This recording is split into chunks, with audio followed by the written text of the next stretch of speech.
আসসালামু আলাইকুম, কেমন আছেন সবাই? আমি আলহামদুলিল্লাহ ভালো আছি। আজকে আরেকটা ব্লগ নিয়ে আপনাদের সামনে হাজির হলাম। গ্রামে এসেছি আবারও, খুব অল্প সময়ের জন্য, মাত্র 2 দিনের জন্য।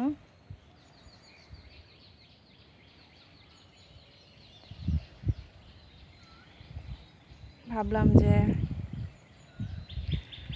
ব্লগটা শেয়ার করি। এখন প্রায় 8টা বাজে, সকাল। এর আগের ব্লগে আপনাদেরকে দেখিয়েছিলাম আমাদের আম গাছটা, আজকেও দেখিয়ে দিই। এই যে আমগুলো কত বড় হয়েছে।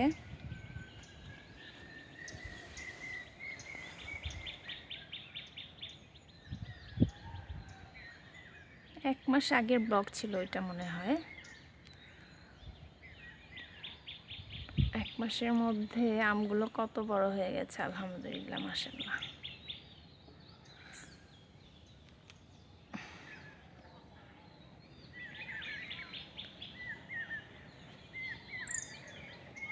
এটা হচ্ছে একদম বাসার কাছেই, ছাদে। এছাড়াও আরো আম গাছ আছে।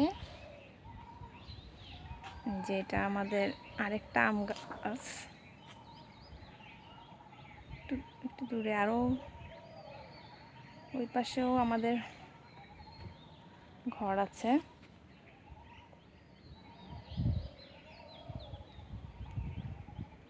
একদম ওই কর্নারে, একদম পিছনে যেটা দেখা যাচ্ছে ওটা হচ্ছে রান্নাঘর। রান্নাঘরের পাশেই আরেকটা আম গাছ। ওই আমগুলো বেশ ছোট।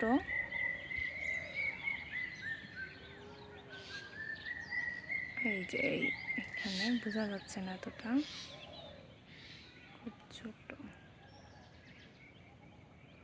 এছাড়াও আরও অন্য জায়গায়ও আছে আম গাছ। যাই হোক, এটা যেহেতু একদম বাসার কাছে আর ছাদের কাছেই, ছাদে ঝুলে পড়ে, এই আম গাছটা খুব মজার, খেতেও খুব মজার, খুব মিষ্টি। তবে আমগুলোর মধ্যে পোকা হয়, এটাই হচ্ছে খুবই বিরক্তকর।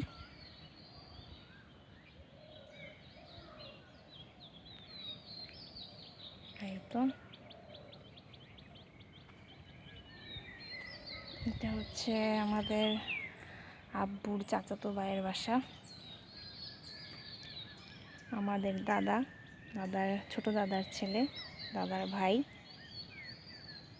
তাদের বাসা। তাদেরও আম গাছ আছে, আরও অন্যান্য ফলের গাছ আছে।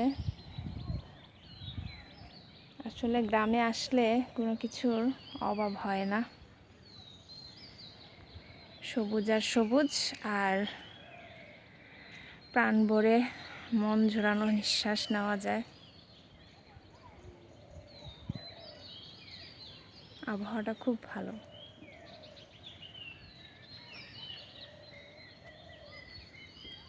রোদও আছে, হালকা বাতাস। ভোররাতে ঠান্ডা ছিল, খুব বেশি ঠান্ডা না, কিন্তু ঠান্ডাটা খুব ভালো লাগছে।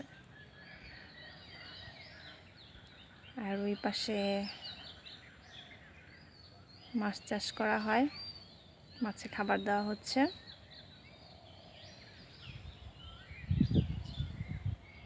এর পাশে ধান ক্ষেত, ধানও বড় হচ্ছে।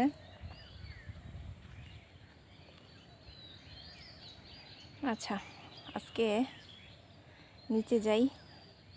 এখন আরেকটা নতুন কিছু দেখাচ্ছি আপনাদেরকে। দেখুন কত শুকনো পাতা পড়েছে,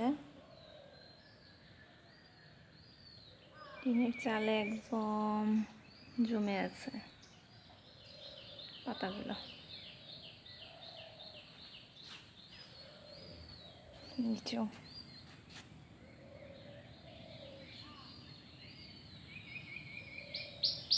আসলে আমাদের বাড়িতে মানুষজন কেউ থাকা হয় না, আমরা যেহেতু সবাই ঢাকায় থাকি। বাবা মাঝে মাঝে আসে, এরপর আমরাও আসি, এই জন্য বাড়ির এই হাল। মানুষজন থাকা না হলে আসলে যে অবস্থাটা হয়, যত্ন নেওয়া হয় না। দেখুন গাছে কত কাঁঠাল, অনেক কাঁঠাল, একদম বাড়ির সামনে কাঁঠাল গাছ।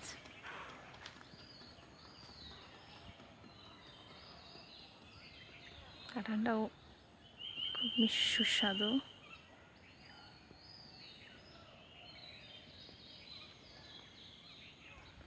আমাদের নেত্রকোনায় সব থেকে বেশি আমার যেটা মনে হয় সেটা হচ্ছে প্রচুর কাঁঠাল গাছ। এখানে প্রচুর কাঁঠাল গাছ।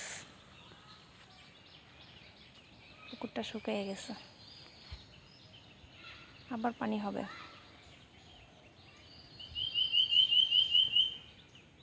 পাখির মধুর ডাক, অসংখ্য পাখি। এই জায়গায় আবার চাল কুমড়া লাগানো হয়েছিল, গাছগুলো ছোট ছিল এর আগে যখন এসেছিলাম।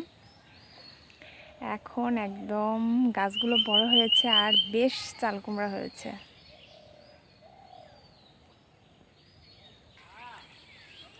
এই যে দেখুন গাছে চাল কুমড়া। আমরা গতকাল এসেছি, সেই সন্ধ্যার সময় কতগুলো চাল কুমড়া পাওয়া হয়েছে এবং সেটা আবার রাতে রান্নাও করা হয়েছে। খুবই ভালো লেগেছে।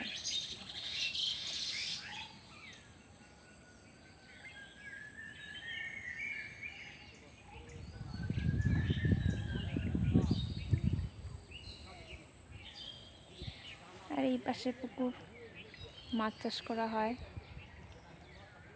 আগেই বলেছি এগুলো ফসলের জমি ছিল, এখন এগুলা মাছের চাষ করার উপযোগী করা হয়েছে। এই যে ওই পাশে ধান ক্ষেত, এই যে ধান ক্ষেতগুলো, ধান বড় হচ্ছে মাশাআল্লাহ। ফসলে ভরে যাক।